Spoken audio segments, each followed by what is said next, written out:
well, with dislike of Barcelona because it always comes back to the Champions League when Van Persie was sent off. Yeah, Mate, that hurt me. That one, like the referee, how he sent Van Persie off for kicking the ball away for what half a second after he blew his whistle and he he couldn't did. hear because of the Yeah, noise of the so fans. It was yeah, madness. UEFA Lona. Exactly that. Exactly that. I think that's why that does hurt because it wasn't that we deserved to lose or that we couldn't have beaten because we should have won that game. But if we're not even getting, a chance, if we're not even getting an opportunity with all of that, I mean, if he'd have, broke somebody's leg or made a tackle or purposely done it, then fair enough. But Yeah. I don't know. They're obviously nervous that they were gonna lose that game, and I think I remember that, and it does hurt. And obviously, rival fans are always going to take the piss, but we matched easily the best team in the world. We could have actually beat them. Rival fans have had it as well though, because obviously Chelsea got done by them 2009, I think Mm. it was. Yeah, when they had about eight decisions, and obviously Drogba at the end saying it's a disgrace, which it Yeah, was. yeah. Well, it was quite funny for Chelsea at the time, but still. It's karma, isn't it? You laugh at Exactly. us, but it's happened to you. But that's another thing with VAR as well. It's like you've got the technology now. Why are decisions still not? Why are still decisions still not as simple as should the player be sent off? Should the player have whatever? Is it offside? Is it a goal? It shouldn't be as difficult as it is. You've got all this money that's been invested into technology, but there's Did you two still. watch the Forest game?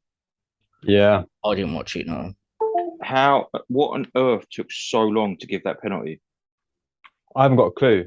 I mean, that was like it was a great save, so I don't understand When you when what you was see taking it, so long.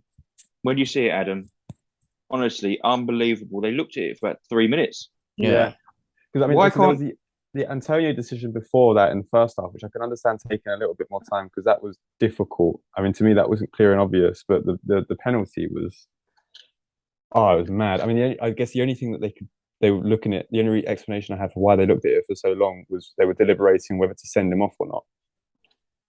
Yeah, true.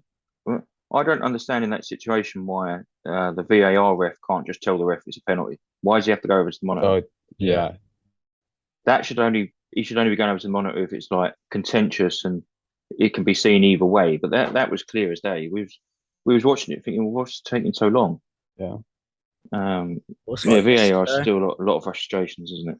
It's like yesterday with our game. It's like when obviously in the stadium we don't get to see actually what's happened. We just see the what we're seeing.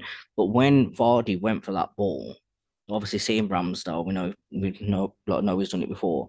I thought he actually made contact simply because of the reaction that Vardy had. It looked like he'd obviously made contact with him. But then when it's showing it up on the big screen, which is literally just right behind, you can see the first time you see he hasn't touched him. It's a clear dive, and yet he had to go over and check it on the monitor. It's like it's time actually in the game. That game yesterday was quite bitty anyway because the ref was just everything was a foul and everything was this or everything was that. And then obviously you got the VAR, which then adds more time on. And if that's like a nil-nil game, that's the difference between us getting a point and us losing or us winning. And it's unnecessary because the fans get obviously rolled about it. You're going to watch the game, you want to watch the football. He's got the earpiece in, just tell him if it's a penalty or not. He, it's Oh, it's annoying. It's really annoying. it will never be perfect because there's still an element of human error involved Mm. there. But some of it's just ridiculous. But then if you've You got a know, recording, if you've got a recording of it, then there's no human error in that because you can see what's actually happened. And if they're using it to make it better, then obviously the ref gave the penalty, didn't he? The ref gave the yeah. penalty, and then maybe that's why they asked him to go and check. But surely somebody who's looking at it, anybody that looks at it in a neutral way, can say, yeah, it is or it isn't. Like obviously with the Forest game, like you can, obviously you don't have to support the team, but I don't know. It's just annoying. I think if they can just get some kind of consistency with it as well and make the decisions quicker, Yeah, better I for mean the that's always game. been But the that's always been the problem with it, though, innit? And it just, I don't know. It also comes back to the point about the standard of refereeing in this country, whether they're good enough. But yeah, Then they're not. Jockey. yeah, Next question. Next question. yeah, It's it's we have the worst refs in Europe, which is why none of them were at the last World Cup. yep. yeah, And I don't suppose you'll see any of them referee European final again or anything like that for a long time because they're all just crap. yeah. No, I mean, even Um, Howard Webb wasn't great because he should have sent De Jong off in the or Van Bommel, whoever it was in the World Cup final, 2010. I think it was De Jong. yeah, Secret United fan anyway. I think the World Cup before that, Graham Poll booked the same player 3 times in a game. That was Croatia, 2000. Well, it was in Germany, but he put three Croatian, the same Croatian player 3 times. Yeah, Yeah, 2006. That was they're, mental. they're just clowns, and we I'm sure we're one of the only leagues in Europe that have full-time professional refs as well. I'm not sure it's a full-time thing in Spain or Italy. I might be wrong on that, but it certainly is here, and shouldn't be making the mistakes they do. No. Again, they're only human. You know, is our game fast-paced? It's hard to keep up with, Yeah.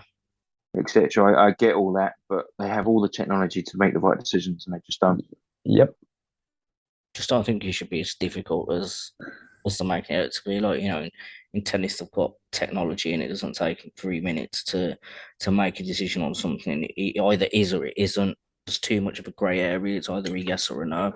And if you can't decide, then you should give. I think you should give the benefit of the doubt. If you can't actually make a decision of if is it offside, if it's too close or whatever, then Yeah, Yeah. we always say at work that with the offsides, if you've got to draw lines and look at it for 4 or 5 minutes, it's onside. yeah, Whatever happened to Uh, advantage to the forward as well? Like if you're giving yeah. someone a toenail offside, that is madness. Yeah. Absolute madness. You can also move it on. You say you got a situation where I think the first one I ever see that was really bad was Son, and great that it was Spurs, funny, everything like that. But all jokes aside, if it happened to an Arsenal player, I'd be furious. yeah, Yeah. His shoulder was half a centimetre offside. Yeah. He tapped the ball in with his right foot. What difference does that make? Yeah, because that's one of the rules that I said that they should only deem it offside if it's the body part that you scored with. Like, Yes, look at that body part and see if that's offside. But absolutely. But, hey, we could talk about it all night yeah. and get wound up doing it. yeah, Just don't yeah, think it makes any sense that but yeah, like you say, if it's an Arsenal player and it goes for us, then obviously we're not going to complain about it. But yeah, hopefully it'll start to improve, and in a few years it'll be more consistent. We can only hope. indeed. I hate that word as an Arsenal fan. Hope. Don't want to hear that one.